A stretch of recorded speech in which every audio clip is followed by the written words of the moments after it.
இந்த week start பண்றோம், சும்மா ஃப்ரெஷ்ஷா பளபளன்னு கோயம்பேடுல புதுசா வந்து இறங்கின மல்லிப்பூ மாதிரி இருக்க வேணாம். என்ன டல்லா லவ்வா? என்ன இதெல்லாம் ஒரு மேட்டரா?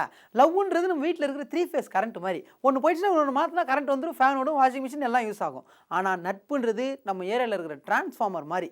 அது போச்சு, இபி ஆஃபீஸ்லேருந்து வந்து சரி பண்ணுற வரைக்கும் ப்ராப்ளம் ஆகும். உடனே சரி பண்ண முடியாது. ஸோ அதனால் காதல்ன்றது ஒரு பிரச்சனை வச்சுன்னா ஒன்றும் பிரச்சனை இல்லை. த்ரிஷா இல்லைனா திவ்யா, இப்போ த்ரிஷா இல்லைனா நயன்தாரான்ற ஃபீல்டில் வண்டி ஓட்டு போயிடலாம். பாலாஜி இல்லைனா சுரேஷ் இல்லைனா Ramesh. That is life. So இந்த மாதிரி வாழ்க்கையின் தாற்பயங்கள்லாம் சொல்லி தந்து ½ அன் ஹவருக்கு உங்களுக்கு சந்தோஷத்தில் உற்சாகத்தில் மகிழ்விக்க வந்துள்ளது நமது டைம் பாஸ். அதனால் எங்கே இருந்தீங்கனாலும் நம்ம ஷோ மட்டும் பாருங்கள், சரியா?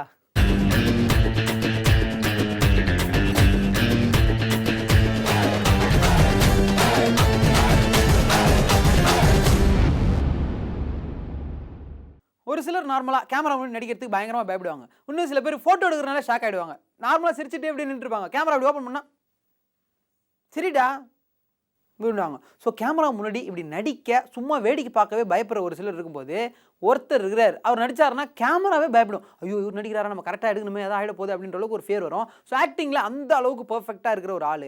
சும்மா அப்படி வில்லன் சப்ஜெக்ட்லாம் கொடுத்தீங்கன்னா தகடுன்னு உள்ள இறங்கினாருன்னா எல்லாரையும் கலக்கி மாஸ் பண்ணிட்டு போயிடுவார். ஹீரோவோட வில்லன் டாமினேட்டாக இருக்கிற யார் ஒரு கேரக்டர்னு கேட்டிங்கன்னா சத்யராஜ் சார் தான். ஸோ கால் படுதுன்னு தெரியுதுல மணி, தள்ளி உட்காரு அப்படின்னு அவர் சொல்கிற அந்த சீனை எடுத்து பாடி லாங்குவேஜ்னால் இதுதான்ப்பா, இப்படி தான் நடிக்கணும், ஒரு சின்ன ஒரு சேஞ்ச் ஒரு காமிக்கணும் அப்படின்னு ஆசைப்பட்டீங்கனாலும் அதுக்கு பின்னாடி இவ்வளோ ஒர்க் போடணும் அப்படின்னு சொல்லிட்டு அமெரிக்காவில் இருக்கிற ஆக்டிங் ஸ்கூலில் அமைதிப்படையில் இருக்கிற அந்த சீனை போட்டு தான் சொல்லியே கொடுப்பாங்களாம் பாடி லாங்குவேஜ்னா என்னன்னு. ஸோ இவ்வளோ விஷயங்கள் பண்ணுற சத்யராஜ் சார் என்ன பண்ணல, தமிழில் கலக்கினார், தெலுங்குல கலக்கினார், மலையாளத்தில் கலக்கினார், எல்லாத்துலேயும் கலக்கினார், எல்லா கேரக்டரையும் சூப்பராக ஹோல்ட் பண்ணார். டக்குன்னு பாலிவுட்டில் ஒரு என்ட்ரி கொடுக்குறாரு. அப்பாவா நடிக்கிறாரு சென்னை எக்ஸ்பிரஸ் படத்தில். யாருக்கு? தீபிகா படுகோனுக்கு அப்பாவா. பெரிய தாய் டீச்சர் இல்ல டான். என்னங்க சூப்பராக இருக்காங்க தீபிகா படுகோன், நீங்களும் ரொம்ப ஸ்மார்ட்டாக இருக்கிறீங்க, அவங்களுக்கு போய் அப்பாவை போட்டாங்களான்னா அதுக்கும் நெக்கலாக தான் பதிச்சுவார். என்ன பண்ணுறது, அது ஒரு கட்டிப்பிடிக்கிற சீன் கூட இல்லை அப்பாவை போடணும் அப்படின்ற மாதிரி அதையும் கலாச்சிட்டு தான் போவார். ஸோ இப்படி இருக்கிற ஒரு கேரக்டர் என்ன பண்ணார் சென்னை எக்ஸ்பிரஸில், அதுலேயும் தாதாவாக தான் வருவார்.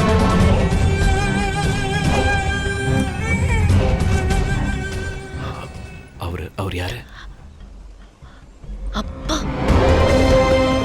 ஏண்டா பாலிவுட்டுக்கு போனாரு, அரே யார் குச்கோ பாத் கரோனா அப்படின்னு சொல்லிட்டு சத்யராஜின் ஹிந்தி வா அப்படின்னு. சென்னை எக்ஸ்பிரஸ் படம் பார்த்தீங்களா இல்லையா, தமிழில் தான் பேசுவார். அதிரடி படத்தில் எப்படி கதர் செட்டிலாம் போட்டு சும்மா அப்படி கெத்தா நிற்பாரோ அதே ஃபீல் தான் சென்னை எக்ஸ்பிரஸ்லேயே வருவார். தாதாவா இருக்க, தீபிகா படுகோனுக்கு அப்பாவா நடிக்க, அதுலேயும் அந்த கேரக்டர் செமையாக அவர் ஹோல்ட் பண்ண, பயங்கர நல்ல விஷயங்கள் சூப்பரான பேர்லாம் பாலிவுட் சைடும் அவர் கிடைக்க அப்படியே ட்ராவல் பண்ணிட்டு வந்துட்டு இருந்தார். എന്താ സുഖം തന്നെയല്ലേ? മലയാളം അറിയില്ലേ?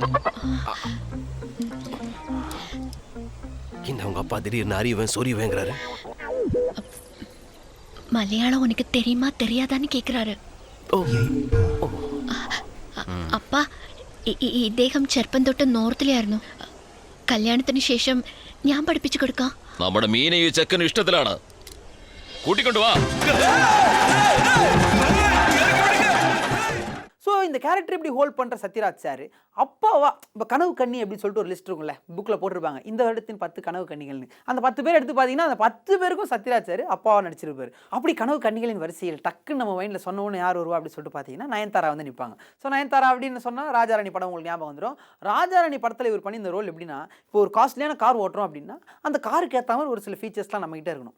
இப்போ ஒரு சில மூஞ்செல்லாம் இருக்கும், இது ட்ரை சைக்கிள் ஓட்டினா தான் கரெக்டாக இருக்கும். ஆனால் சத்யராஜ் சார் எது பண்ணாலும் செட் ஆகும். ஜாகுவார் கார் எடுத்து ஓட்டுறாருன்னா அதுக்கேற்ற மாதிரி பாடி லாங்குவேஜ் மெயின்டைன் பண்ணுவார். அவரோட ட்ரெஸ்ஸிங்காக இருக்கட்டும், அவரோட தாடி ஸ்டைலாக இருக்கட்டும், படத்தில் ஒரு பொண்ணு ஒரு அப்பா கிட்ட என்னென்னலாம் எதிர்பார்ப்பாங்க, அப்பாலாம் இப்படி தான் இருக்கணும் அப்படின்ற அளவுக்கு ஒரு ஃபீல் கொடுத்தாரு. நம்ம கூட இருக்கிறவங்க நம்மளை விட்டு போயிட்டாங்கன்னா நம்மளும் போகணும்னு அவசியம் இல்லை. என்னைக்காவது ஒரு நாள் நம்ம ஆசைப்பட்ட மாதிரி நம்ம லைஃப் டைம் பாஸ் ரொம்ப ரொம்ப முக்கியம் பாஸ்.